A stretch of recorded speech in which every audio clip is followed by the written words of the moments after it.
Glória a Deus. Pai do Senhor, meus irmãos, Deus possa abençoar a sua vida, a sua casa, a sua família. Que nessa noite você saia daqui recompensado pela presença de Deus, por você ter tido coragem de estar aqui conosco hoje, cultuando o Senhor, que é digno de honra, de glória e adoração. Abra sua Bíblia no livro do profeta Isaías, capítulo de número 9, versículos do 1 até o 7.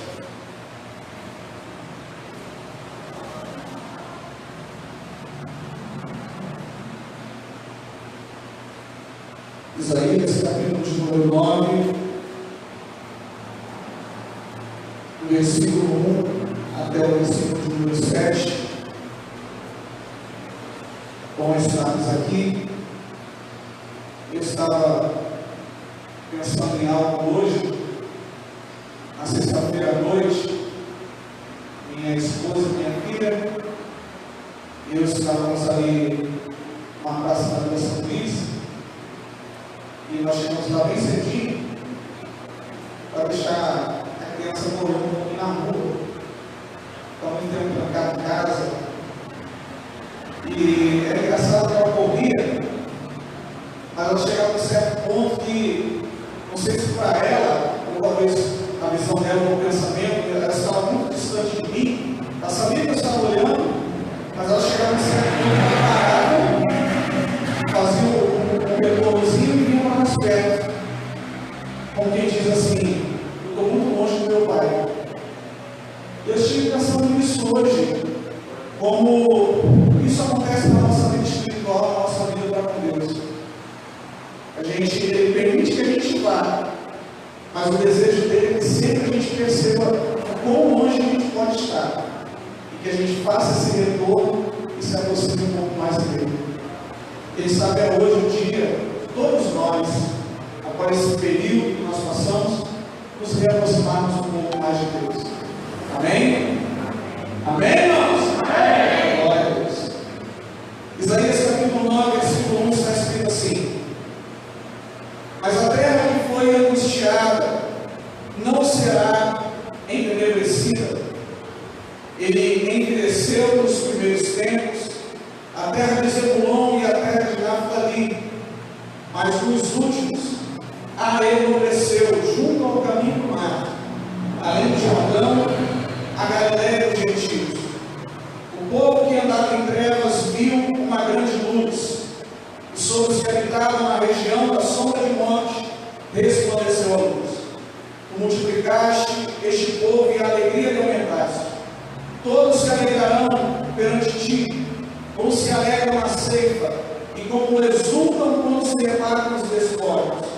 Porque tu quebraste o jugo que pesava sobre ele, a vara que lhe feria os ombros e o cetro no seu opressor, como no dia dos midianitas.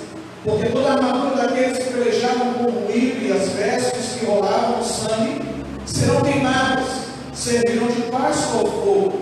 Porque o menino nos nasceu, um filho se nos deu, e o principado está sobre os seus ombros. E seu nome será maravilhoso conselheiro, Deus forte, Pai da eternidade, Príncipe da paz. No incremento deste principado da paz não haverá fim, sobre o trono de Davi no seu reino, para o firmar e o fortificar em juízo e em justiça, desde agora para sempre. O zelo do Senhor dos Exércitos fará isso. Amém? Vamos estar certo? Eu sempre falo com os irmãos, tanto em uma conversa particular, quanto lecionando uma aula, particularmente eu falo muito isso no seminário, que todo pregador, e há muito tempo atrás eu expliquei aqui a diferença de ser um preletor, de ser um pregador. Pregador é aquele que prega uma doutrina, que é fixo uma doutrina. Preletor é alguém que palestra, alguém que dá uma aula.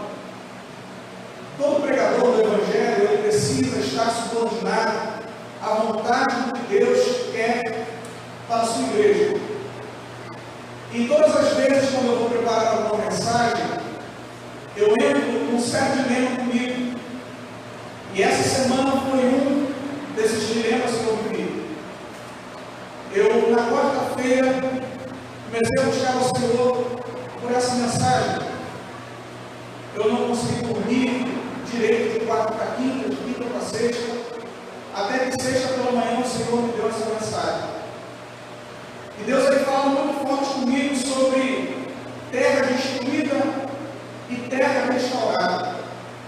Casa destruída e casa que Jesus restaura. Então hoje, nessa noite, o que nós trataremos aqui, e o que Deus colocou no meu coração, vai falar sobre uma terra que foi totalmente devastada e que no final dos seus tempos, o próprio Deus que permitiu essa devastação, restaurou por aquele lugar. E isso aplica-se à sua vida, à minha vida, à sua família, à minha família. E existem momentos que nós passamos por situações que nós damos devastação. E muitas vezes é o próprio Deus permitindo para que no final Ele nos honre com o dobro, com o triplo, com o quarto daquilo que nós tínhamos antes. E talvez você esteja passando por isso. E eu peço que você preste muita atenção naquilo que Deus irá nos falar nessa noite. No capítulo 7, versículo 24 de Mateus, é um texto que eu particularmente gosto muito. Jesus ele dá um conselho. Ele diz: prudente é o homem que edifica a sua casa sobre a rocha. Por que ele diz isso? Porque logo em seguida ele diz de algumas intempéries que viriam e vêm, rio, a correnteza do rio, chuva forte, vento forte, e vão chocar contra aquela casa. Vai ter um atrito, um conflito. Mas aquela casa, pela base que ela tem, ela vai resistir. Ela não vai ser destruída. Logo em seguida, ele fala do homem que edifica a sua casa na areia. Passa pelas mesmas coisas e a sua casa não subsiste. No capítulo 43 de Isaías, é um texto que muitos conhecem de cor. Deus, ele, na boca do profeta, diz: quando passares pelas águas, eu estarei contigo. Quando pelos rios, eles não te submergirão. Quando pelo fogo, não te queimarás, e nem chama arderá em ti. O que isso quer dizer para nós? Que Deus não nos livra das provações, mas Ele garante a vitória em todas elas, dependendo daquilo que nós escolhemos trilhar juntamente com Ele. O que isso tem a ver com Isaías capítulo 9? Nada. Absolutamente nada. Como assim, Leandro? Em Isaías capítulo de número 9, o contexto é totalmente diferente desses versículos que eu citei. Porque se nestes versículos Jesus fala de um homem que é prudente, que fica sua casa na rocha, que escolhe andar com Deus, que escolhe ser fiel, o capítulo 43 de Isaías diz que aquele que anda com Deus, independente da situação que for passar, Deus estará com ele e lhe dará a vitória. No capítulo 9 fala de um povo que trocou a Deus, deixou Deus de lado para seguir os seus próprios deleites. O capítulo 6 de Isaías, os irmãos conhecem muito bem, fala da visão que Isaías teve da glória de Deus. E Deus ali pergunta quem poderia ir por ele, propagar uma verdade, guerrear. No capítulo de número 7, aquele que se pontifica no capítulo de número 6, que é o próprio Cristo, profecia, ele é apresentado por Isaías, que está falando com o rei Acais. Acais foi o pior rei de Judá.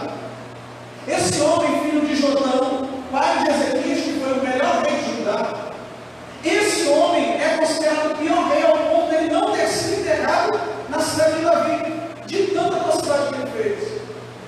O rei da Síria queria vir contra Jerusalém, e ele, temoroso, temendo a ameaça do rei, Deus diz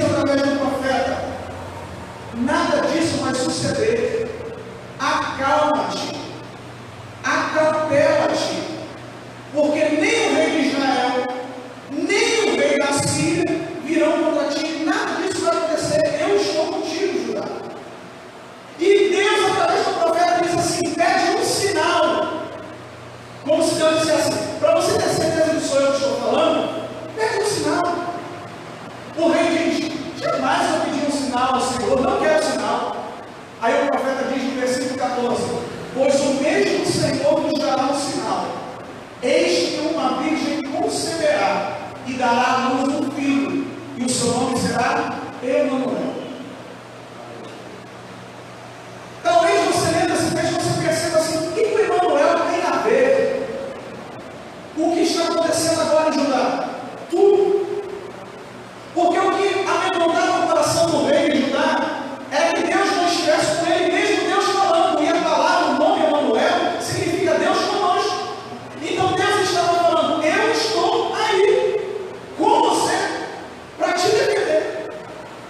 Não bastando isso, no capítulo 8, no versículo 8, Isaías repete mais uma vez: o Emanuel virá. Só que o povo, com o coração fechado, com o coração distante de Deus, não percebe o que o profeta estava falando. Deus falou que estava lá, Deus falou que ia entrar, mas o povo não estava atento ao que Deus estava falando. Quando chega no cenário do capítulo de número 9, parece que muda o contexto. Porque ele fala de Emanuel, fala de livramento, mas agora ele conta uma história triste no início do capítulo de número 9. Ele diz que a terra de Zebulon e a terra de Naftali foi destruída, foi totalmente devastada. Mas ao mesmo tempo que ele diz isso, ele traz uma palavra de esperança, dizendo que a mesma terra que foi destruída seria restabelecida. E para que nós entendamos esse contexto, eu quero narrar rapidamente o que aconteceu com Zebulon e Naftali.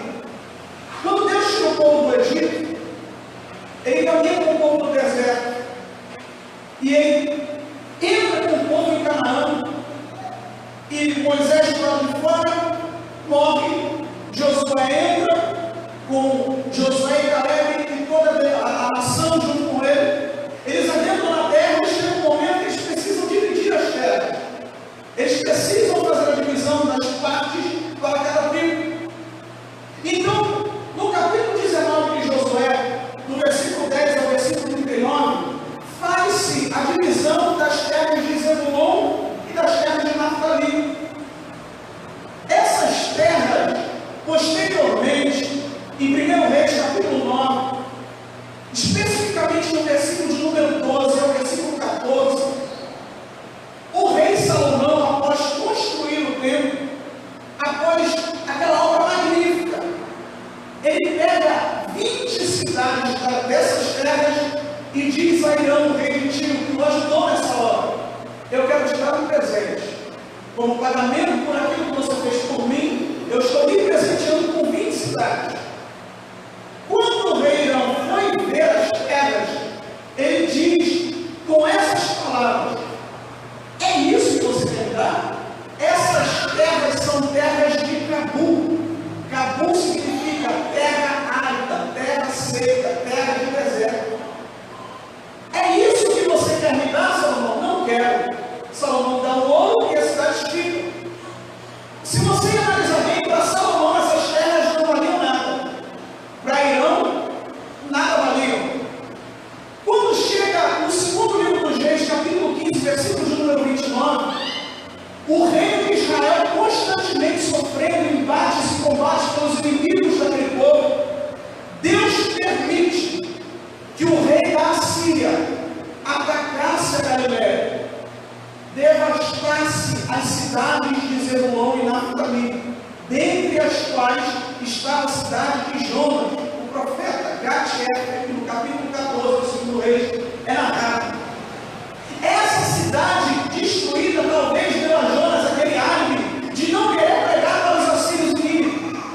O povo perde a esperança, porque tudo que eles tinham, ainda que aos olhos de muitos não valia nada, eles perderam.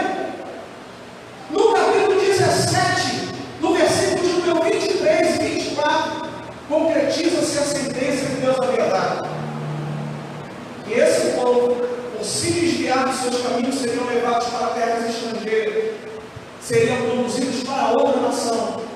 E todo o povo, no ano 722 a.C., foi levado para a Síria, e Israel destruído, a Galileia dos gentios destruída. 17, o rei da Síria, para não deixar a terra vazia com estratégia de guerra, ele traz um povo que estava sob seu comando e coloca em Samaria, povo de Babel, povo da Síria, Babel, Babilônia. E o povo começa a adorar os seus deuses lá. Houve aquela mistura que nós sabemos muito bem, por isso que os judeus e os samaritanos não se falavam, por conta dessa perseguição que houve até no período de Neemias, que eles perseguiam a Neemias, perseguiam os judeus para que não reconstruíssem Jerusalém. Por conta deles, houve um embargo da obra do templo durante 15 anos, no período do rei Artaxerxes. Houve, melhor dizendo, uma destruição daquela terra. Mas o mesmo Deus que permitiu a casa de Israel ser destruída, foi o mesmo Deus que disse: eu permito a destruição, mas eu também reergo para a glória do meu nome. Ele diz: a terra que foi envelhecida, que foi tida como morta, que foi devastada, será restabelecida. E aqui o Messias que é narrado no capítulo 9 de Isaías é aquele que veio para restaurar as terras que foram devastadas.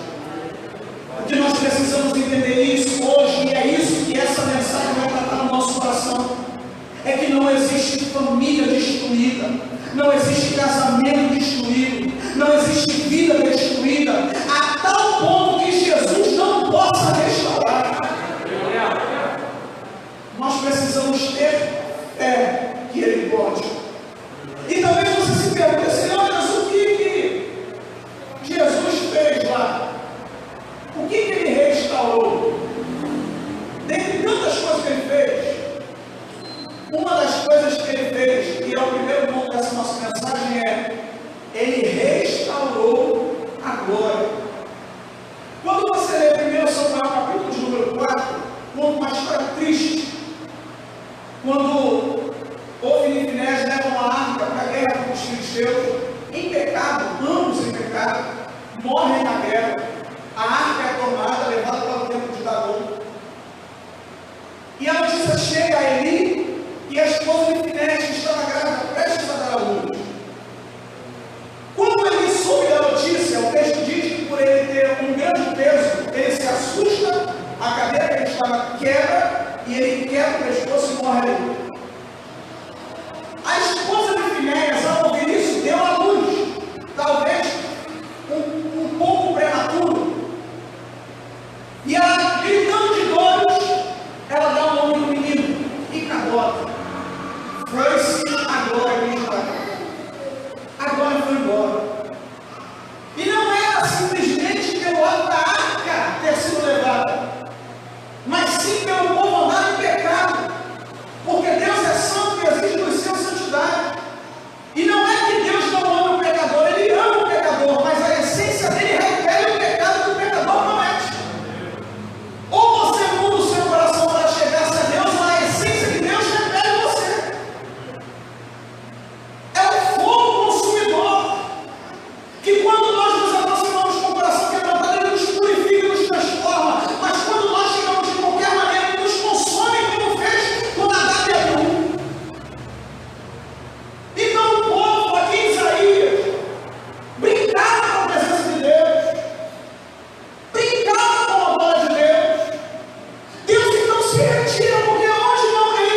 Ficar em igreja hoje é difícil. Igreja é cheia de problema. Sabe quem tem problema na igreja? Porque você e eu estamos nela. Tira a gente da igreja e o problema acaba. O problema sou eu. Eu sou o problemático. Eu sou o errado. Deus é perfeito.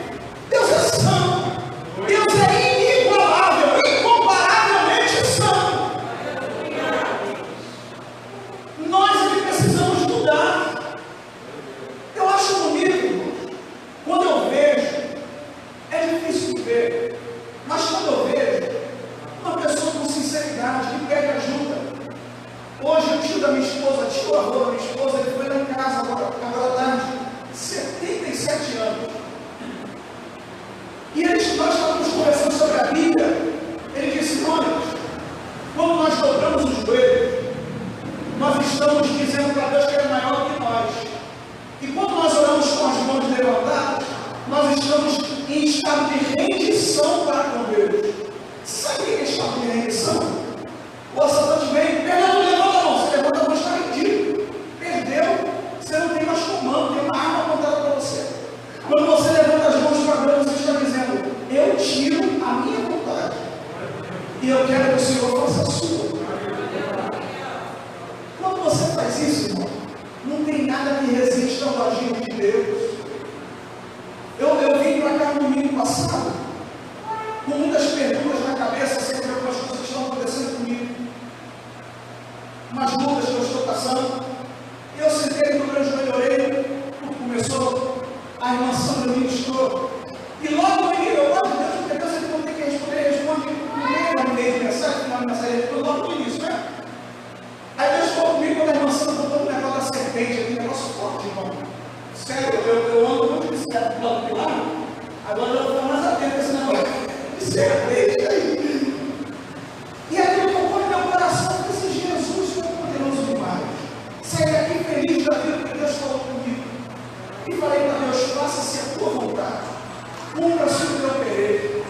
Quando nós colocamos a nossa casa, a nossa família, o nosso casamento, a nossa vida diante do altar do Senhor, por mais que aos olhos de muitos, como pareceu aos olhos de Irão e aos olhos de Salomão, aquela terra devastada, aquela terra destruída, a terra desvalorizada, Deus diz: eu dou valor, eu restauro. Jó capítulo 14,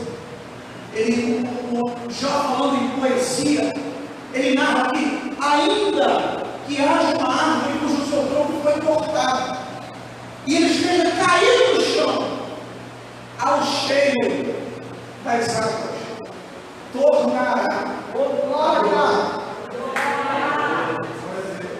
Você tem noção do que é isso? Eu fico pensando nessas coisas que Deus faz. Os irmãos entram no tempo da matriz, é igual aqui, tem azulejo, piso, lá de fora, tudo bonitinho. Você olha, cheio de matinho, cheio de planta, mas ninguém plantou nada ali. Ele cresce no meio, é rejunte ou rejunte que fala? Rejunte. Depois você me corrige. Cresce sem ninguém ter plantado. Ninguém foi lá e regou. Mas às vezes o nosso irmão está ali lavando, a chuva caindo, entra uma gota d'água ali. Menina, mas não tem semente. Mas para Deus não precisa o homem plantar para que nasça. É necessário ter uma terra que seja frutífera, que esteja pronta e culpada para poder crescer aquilo que Deus quer. O que Deus está falando conosco, a descendente das oliveiras. Vocês não sabem o quanto eu quero enchê-los de glória. Vocês não sabem o quanto eu quero revesti-los de poder. Vocês não sabem, tamanho, se a tamanha fé. Vocês não sabem o quanto eu quero. Será que nós estamos dando vazão para Deus fazermos isso? E se é cheio de Deus, se é cheio da glória, não é rodopiar e pular só. Não é isso só.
palavrinha trevas, nós já temos uma ideia do que significa.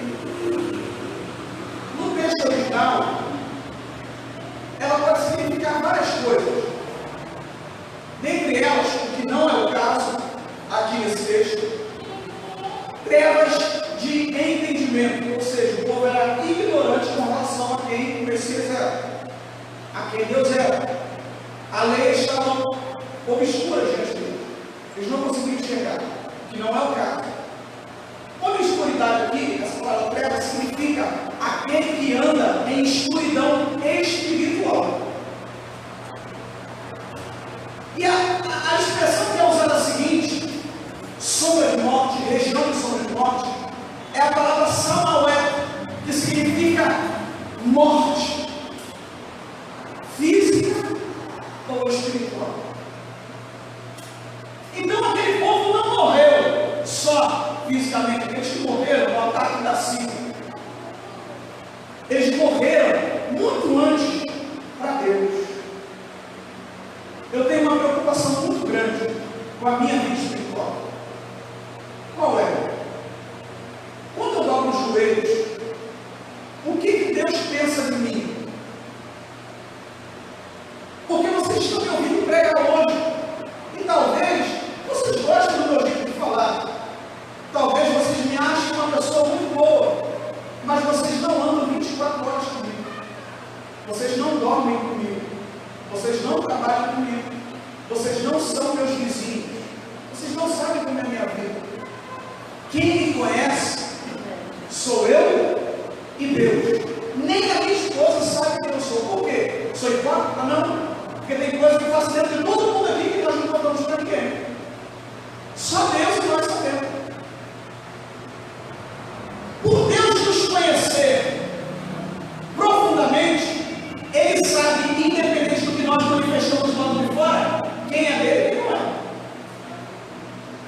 Quando o profeta Malaquias escreve no capítulo 3, versículo 18, ele diz: e vereis outra vez a diferença daqueles que servem a Deus e dos que não servem. Está todo mundo junto, mas tem gente que serve e tem gente que não serve. Tem gente que adora, tem gente que faz cena. Então Deus ele conhece. Então quando ele diz aqui que aquele povo estava andando num caminho de morte, ou seja, eles estavam mortos, eles estavam na região da sombra de morte, eles morreram para Deus. Não é que Deus os matou, é que eles se mataram para Deus. Como? No pecado. Leônidas é capaz de uma casa inteira andar em pecado? É. Se uma nação inteira andar em pecado, tem que dar depois de uma casa. Mas ainda assim, Deus ele diz: esse povo que estava morto, que estava andando em pecado, eu os arranco daí. Você tem noção do que é arrancar, irmão? Arrancar não é fazer isso aqui, não. É tirar com violência. Porque aquele que está preso no pecado por muitas vezes não consegue sair só. Mas Deus que tem ouvido muito melhor do que o nosso, que não ouve muitas vezes as palavras que saem da nossa boca, muitas vezes sai errado, ele ouve o gemido da alma, ele presta atenção. Tem alguém clamando por socorro. Mulheres, que o homem na igreja é uma bênção, prega, canta, profetiza, faz isso, faz aquilo outro, é um exímio obreiro na casa de Deus, mas em casa basta a mulher descansar. Mulheres que batem no pé e falam que fazem a obra de Deus, mas tudo sujo em casa. Filho, sem trocar de roupa, com roupa suja, desvaloriza o marido. Que glória é essa do Deus que nós servimos? Eu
que ela e a mãe já eram cristãs, e o pai vivia bêbado.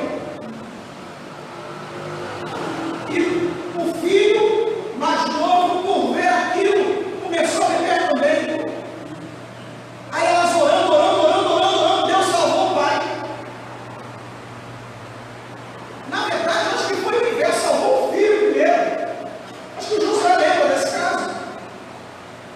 Salvou o filho. O menino veio aqui à frente, chorou aos pés do Senhor. E quando o pai que estava ali atrás viu o filho vindo, veio junto chorando também, se converteu ao Senhor. Por que Deus faz isso com uma pessoa que enchia a cara de cachaça? É porque para muitos como nós que olhamos e dizemos não tem jeito, Deus diz assim, tem jeito sim. Tem jeito, eu conserto, eu edifico, eu restauro, eu faço, eu posso, eu mando. Nós precisamos crer, nós precisamos acreditar.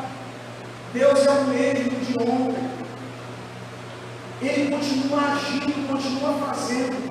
Uma coisa, irmãos, que me incomoda muito.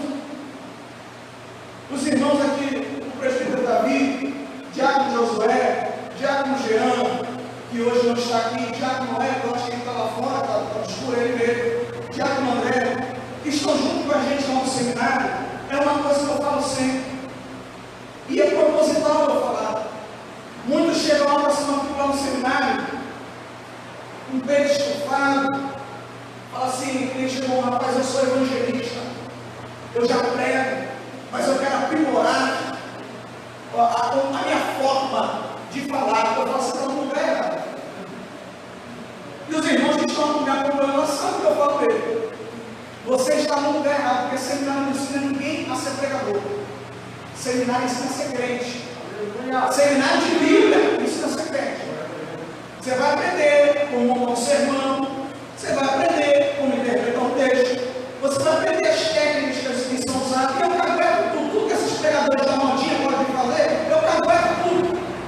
Porque é manipulação. Mas seminário é para aprender a ser crente. Escola dominical é para aprender a ser crente. E ele chegou muitas vezes com um punch, né? Não, eu sou, eu posso, eu faço, eu aconteço. Aí você vai ver a vida do cidadão do lado de fora. Totalmente diferente. Totalmente avessa. Totalmente distante. Porque ele não se permitiu ser trabalhado por Deus. O meu desejo é que nessa noite, todos esses pontos, ainda que seja os próximos que eu vou falar agora, sejam um ponto corrido, que você guarde no seu coração e você saia daqui crendo que Deus é capaz de fazer. Ainda que algum deles não seja o caso da sua vida, da sua família, pega pela fé, para que Deus te proteja e no futuro não venha acontecer.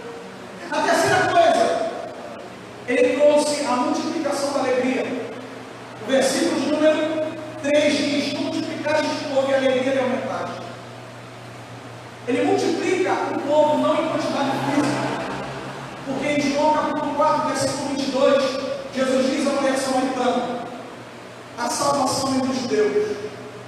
O povo judeu sempre foi uma referência de fé para o mundo. Sempre foi. Porque Jesus veio de lá. Então, o que o profeta está dizendo? Essa multiplicação se dará num âmbito muito superior ao que vocês imaginam. A nação de Israel, geograficamente falando, é menor do que o estado do Rio de Janeiro. Geograficamente falando, é menor do que o estado do Rio de Janeiro. Mas o alcance desse povo é muito maior do que o nosso povo brasileiro. E temos hoje cerca de 210 milhões de brasileiros. Por que disso? Porque Deus abençoou a nação. Não que Deus não abençoou a nossa. Deus abençoou aquele povo. Então o profeta está dizendo: o alcance que o Messias trará espiritualmente é muito grande. Por quê? Através desse povo, todos os demais povos serão alcançados por uma mensagem que muda vidas. Quem conheceu aqui pessoalmente Moisés no escritor do Pentateuco? Quem conheceu pessoalmente, levanta a mão que eu quero te conhecer. Quem conheceu Zacarias? Quem conheceu conheceu Miqueias? Quem conheceu Naum? Quem conheceu Obadia? Nenhum de nós. Mas a mensagem dele chega até nós hoje. Porque Deus preservou isso durante os anos, para que essa mensagem mudasse a nossa vida. E quando diz que esse povo se multiplicaria pela fé, essa mensagem traria uma alegria muito grande, em que o profeta compara duas coisas que o povo de Israel festeja até o dia de hoje: a festa da colheita e o repartir dos despojos na guerra. Quando você lê a festa da colheita, em Levítico capítulo 23, onde narram as festas do povo de Israel, quando o campo brotava e os frutos estavam maduros, o povo pegava a primeira colheita e fazia uma festa em agradecimento a Deus. Era uma senhora festa, em gratidão por tudo que Deus fez. Porque se a terra está brotando, se o fruto está amadurecendo, não vieram ladrões e salteadores para nos tomar, é porque Deus está conosco. É o pensamento deles. Então eles festejavam a Deus. Quando Josafá foi à guerra, mas ele temendo a guerra, ele ora a Deus e Deus diz: nessa guerra, vós não tereis que pelejar. Eu vou pelejar por vocês. E Deus vai lá e peleja. E eles passaram 3 dias recolhendo os despojos. E o texto diz que eles voltaram para Jerusalém com o som de alaúdes, de trombetas, cantando e glorificando a Deus. Por quê? Deus deu vitória e eles repartiram o prêmio da vitória, que nem foram eles que venceram. O que o profeta está dizendo é: da mesma maneira que vocês são abençoados na terra e glorificam a Deus, da mesma maneira que vocês são abençoados na guerra e glorificam a Deus, esse que há de vir, o Messias, o Senhor prometido, quando ele se apresentar diante de vocês, vocês vão se alegrar muito mais. É por isso que nós, que somos cristãos em Cristo Jesus, no passado, isso acontecia muito. Eu nasci e criado na Assembleia de Deus. Culto de quinta-feira de libertação, tinha gente até pendurado embaixo do meio da igreja. O culto entupido de gente. Passava alguém que não cria na rua, eles ficavam tentando entender como o povo, numa igreja pequena, fazia tanto barulho para adorar o Senhor com uma alegria tamanha. E eles mesmos falavam: eu não entendo esses crentes. Tem muitos aí que estão passando necessidade. Tem muitos aí que estão sofrendo, filho no tráfico e filho na prostituição, mas eles estão lá. Que coisa de doida é essa? É porque eles não entendem, ainda que nós não vemos com os nossos olhos físicos. Quando nós nos reunimos em adoração a Jesus, Ele se faz presente, Ele se apresenta diante de nós, e como o texto diz, quando esse Messias se apresentar, vocês estarão com alegria, vocês terão alegria, vocês terão alegria. Deixa eu falar algo muito sério para você. Eu sei que essa pandemia pegou muita gente de surpresa. Eu sei que teve gente que perdeu emprego. Eu sei que teve gente que perdeu alguém conhecido. Mas guarda o que eu vou te falar. Jesus continua contigo. Jesus continua na tua casa. Jesus continua na tua família. Ele sempre estará com você.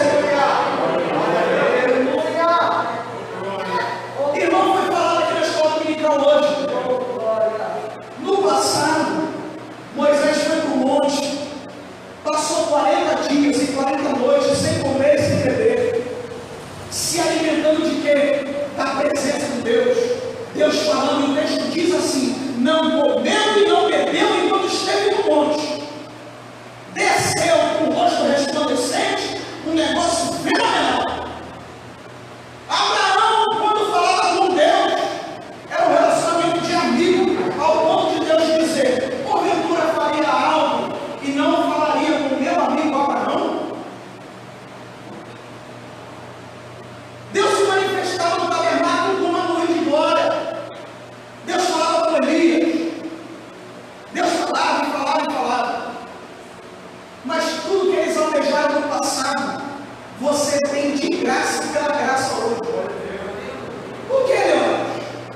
Deus não se manifesta do lado de fora mais. Ele não vem aqui de uma forma teofânica.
Ele quebra o que prende, o que fere e tira a autoridade do opressor.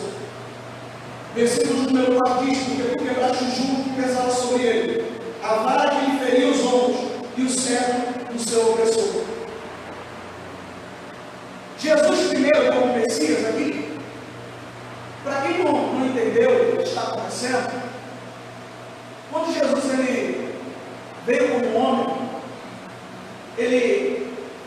seus pais moravam em Nazaré, capítulo 2, versículo 39 de Lucas.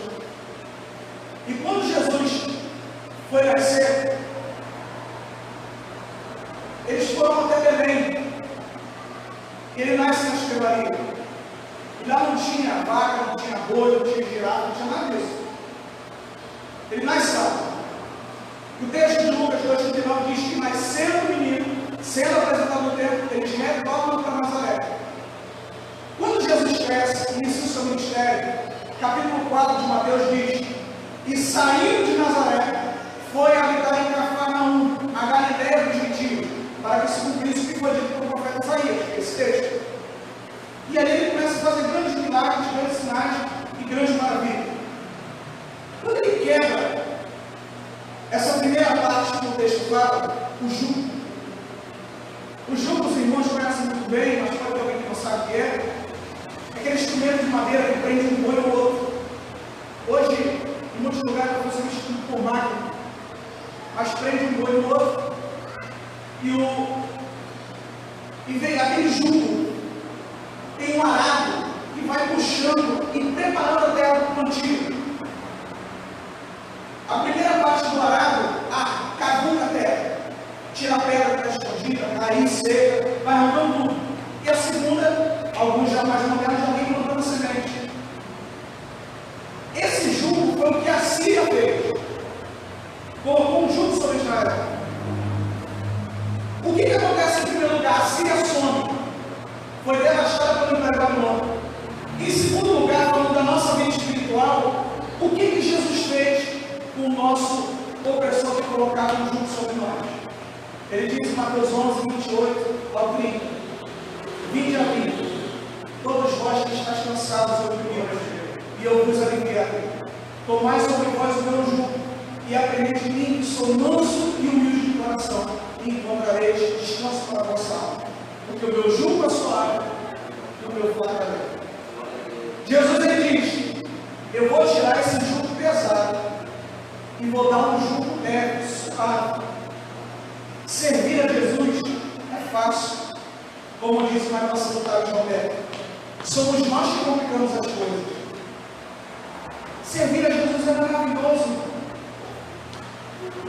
Se você for pensar hoje em todas as bênçãos que Jesus já lhe deu, eu acho que você viraria a madrugada, iniciaria a segunda-feira inteira pensando, a madrugada de segunda para terça, viraria terça-feira, entraria quarta-feira, quinta-feira, talvez você terminaria o ano e não conseguiria contar, como diz a canção da conta quantas bênçãos são, você não consegue. Você está vivo aqui. No meio dessa pandemia você está vivo. Isso é dádiva do alto. É Deus que nos consegue. É Deus quebrando o jugo. É como Paulo diz lá em Colossenses capítulo 2, do 12 a 14, ou do 12 ao 15, que ele quebrou, como citamos hoje aqui nesta dominical, ele pegou a cédula que era contra nós, cravou na cruz, dizendo: tetelestai, está pago, não tem mais dívida, vocês estão livres. Ninguém tem uma canção que eu sempre ouço do Carlos Roberto que me faz chorar. Que ele diz assim: eu não daria o meu filho para morrer por ninguém, mas o Senhor entregou seu filho para morrer por mim. E ele pergunta no final: que amor é esse que o Senhor sentiu? Não, Deus, é que se você flutuar, quando Deus me abençoou, e quando Deus já te abençoou, o melhor de Deus não está por vir, já veio. Você tem uma vaga no céu. Às vezes eu chego ali em Caxias, quero parar meu carro ali na rua sem sair para o calçador, não acho vaga. Tem que pagar o estacionamento.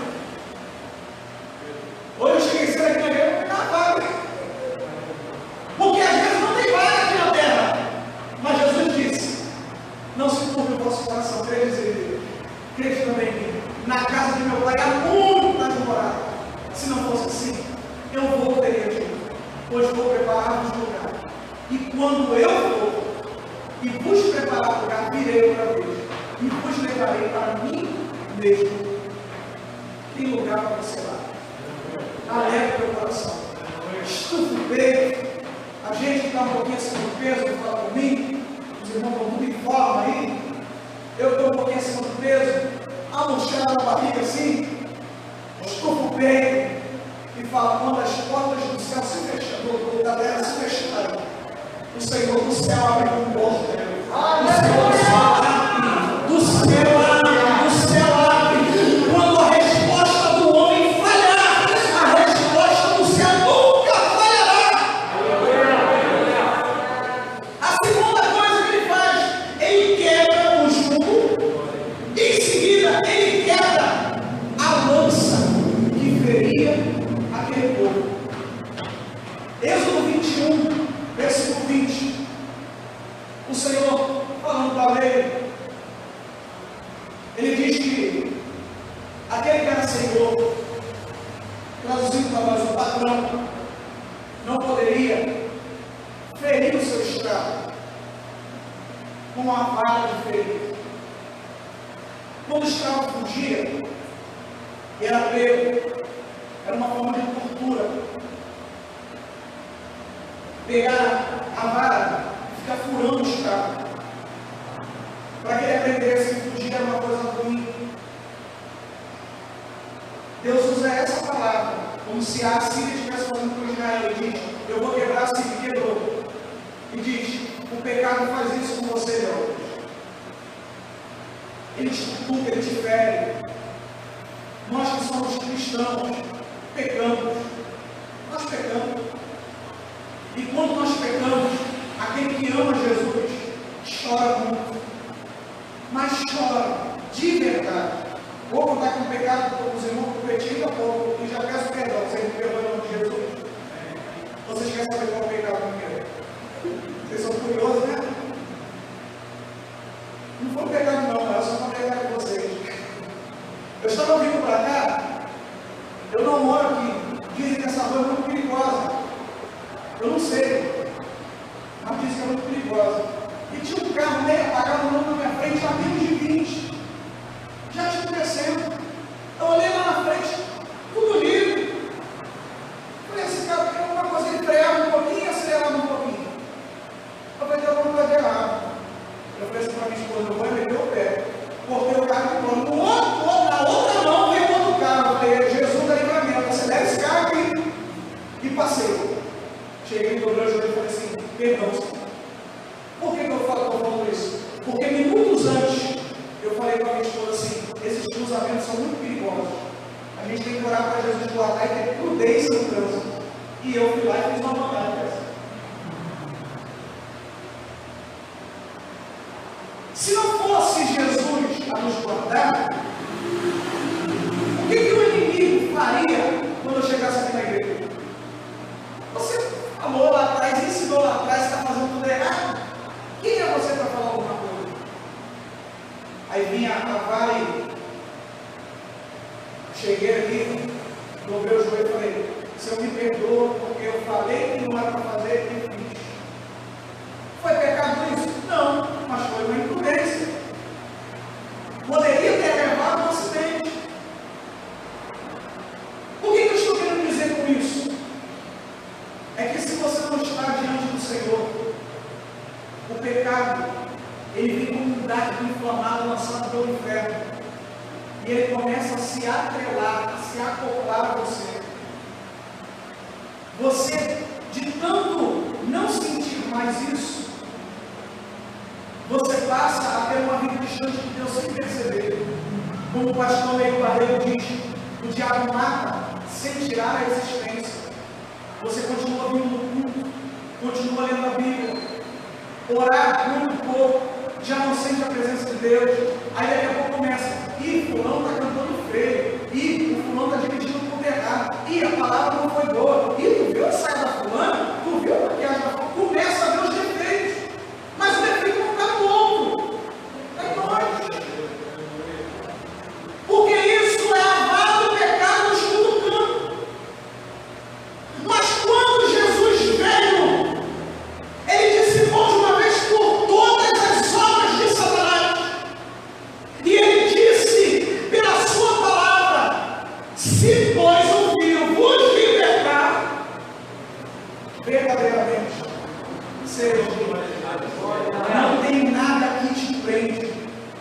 Você adora a Deus se quiser. Você ora a Deus se quiser. Você cultua a Deus se quiser. Você glorifica se quiser. Você abençoa quem você quiser abençoar se quiser, porque você está livre. Deus te libertou. E a terceira coisa que ele faz aqui, após quebrar o jugo, quebrar a lança, ele tira o cetro de autoridade da pessoa. Quando Esther, no capítulo 4, seu primo, seu tio, veio até ela, disse assim: vai lá no rei. Eu disse: se eu entrar na sala do rei e o rei não estender o cetro, eu morro, mesmo sendo esposa dele. O rei estendeu o cetro e entrou. Quem é o detentor do cetro? É o dono da autoridade. Quando Jesus ele vence a morte, vence o pecado, vence Satanás, ele pega na mão do pecado, pega na mão do inferno, pega na mão da morte, todo domínio sobre o homem. Então agora, desde sempre nós já não pertencíamos ao diabo, mas agora ainda mais, ele nos livrou, nos libertou. Eu sempre conto, algumas pessoas chegam para mim, algumas vezes contam, dizendo assim: não, mas eu não gostava muito de você não. Dizem assim: eu achava você bem marrento. Eu já contei isso aqui algumas vezes. Eu falei: mas por que você nem me conhece? Mas você tem um jeitão assim? Então, rapaz, se você me conhecer, se soubesse quem eu sou, nem falava nada. Irmãos, eu cresci numa família um pouco problemática. Depois que meu pai morreu, muita coisa aconteceu. E talvez muitos problemas que você passe hoje, eu já passei ou estou passando. Eu tenho uma irmã, eu já falei aqui, que prega muito, se afastou do Evangelho e disse mais as palavras: eu quero curtir o mundo. Você acha que eu parei de orar por ela? A vara do pecado está cutucando ela. Ela já levantou a mão para Jesus, depois disso, diversas e diversas vezes, mas nunca que consegue se firmar. Porque o pecado vem, ó. Nós perseveraremos em oração até o dia que nós seremos ao Senhor de fato. E o que eu estou querendo dizer com isso? Que se você tem alguém na sua família que está passando por isso, algum conhecido seu, não para de orar. A oração é a chave para mudar a sua vida, a perspectiva que você tem de alguma situação e para mover a mão de Deus. Nós vivemos num tempo em que a oração se tornou algo secundário, terciário. Contrapartida de tempos atrás, que a oração era algo crucial. Se nós orarmos mais, eu tenho certeza que a nossa vida muda em muita coisa. E para encerrar, Jesus ele faz uma coisa que precisa acontecer hoje.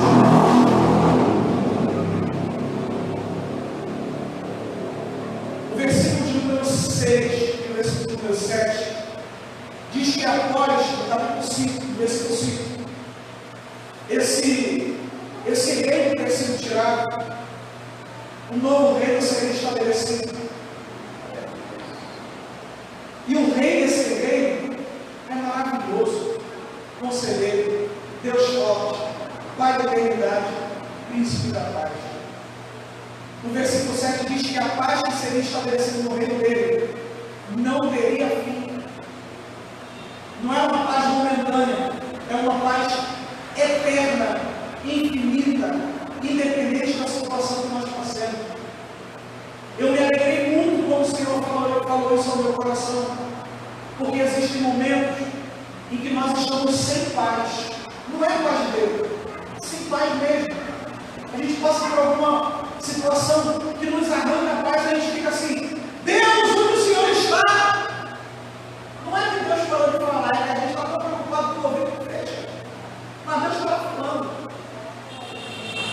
A gente fica tão preocupado com certas situações que acontecem conosco que a gente não enxerga, a gente não está sensível ao que Deus está falando. Talvez você entrou aqui hoje nessa situação.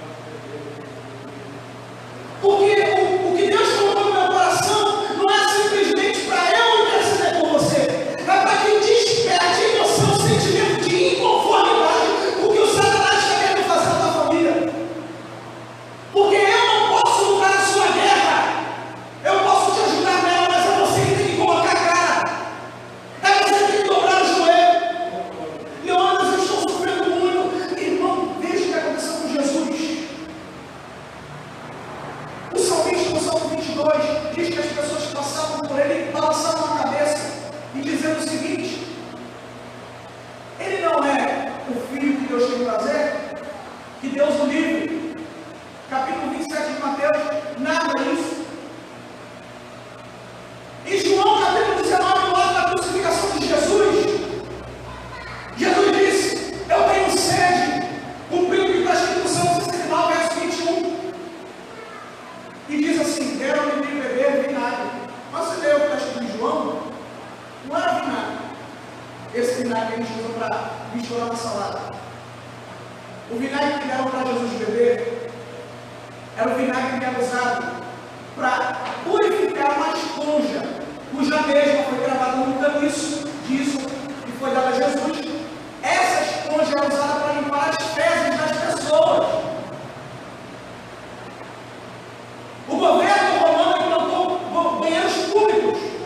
Em cada buraco que tinha que a pessoa ia fazer sua necessidade, tinha um balde, uma espécie de um balde, com uma vara, um caniço disso, com vinagre dentro e uma esponja. Essa esponja a pessoa usava, fazia sua higiene, travava naquele isso e balançava dentro do vinagre para tirar o excesso de fezes que ficava ali. Foi esse vinagre, foi essa esponja que botaram na boca de Jesus. Foi isso que ele provou por tua causa e pela minha causa. Foi isso que ele sofreu para você estar aqui hoje e para que eu estivesse aqui hoje. E se ele diz que nós somos mais do que vencedores dele, nós somos. Se ele, que foi ele, passou tudo que ele passou, você acha que nós não passaremos? Mas você sabe qual foi a recompensa para Jesus? O que Paulo escreve aos Filipenses: que todo joelho se dobrará e toda língua confessará que Jesus Cristo, esse que bebeu o vinagre lá, esse que apanhou na cara, esse que foi cuspido, e como diz a narrativa de Mateus, botaram uma coroa de espinhos nele, um cetro, uma vara na sua mão, dizendo: salve, rei dos judeus. E depois tiraram o pecado, pegaram a cana e bateram na sua cabeça, cravando a coroa de espinhos nele. Foi esse Jesus, é esse Jesus, que um dia todos os que fizeram isso terão que se prostrar diante dele. Pergunto para nós: será que vale a pena a gente passar o que a gente está passando para ter o que Deus nos promete pela sua palavra? Eu quero orar junto com você. Se você puder, fique de pé. Quantos compreenderam a palavra hoje? Digam amém. Amém. Você entendeu o que Jesus falou com você? Amém? Então a minha parte está cumprida. Uma mensagem só é bem sucedida não é quando o mensageiro fala, é quando o receptor entende o que foi falado. Então, se você entendeu, glória a Deus, a palavra do Senhor foi pregada e eu creio que isso surtirá o que eu desejava.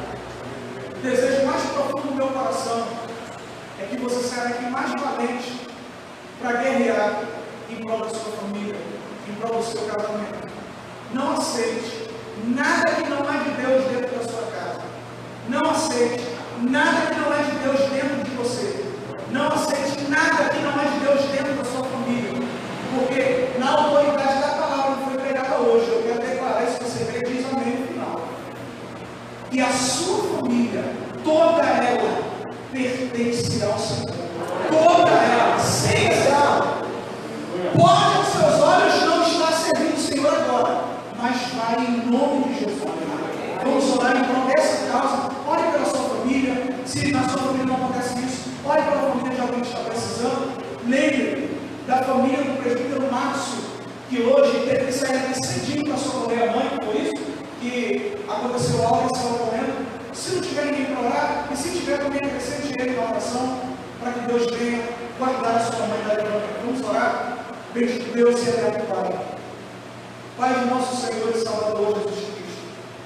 A gratidão, ela excede o nosso entendimento nesse momento. E eu quero muito exaltar ao Senhor, não só pela palavra que foi ministrada, mas pelos teus servos e servas que disseram que compreenderam a palavra.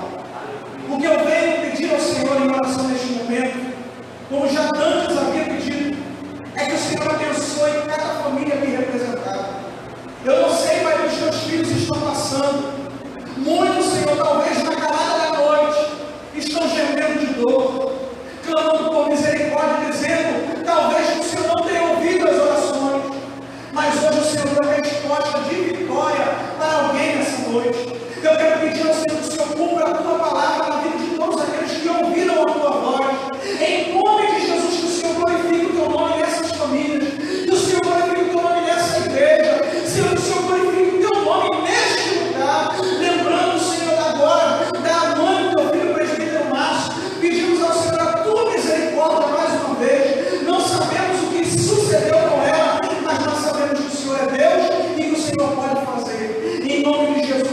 guarda,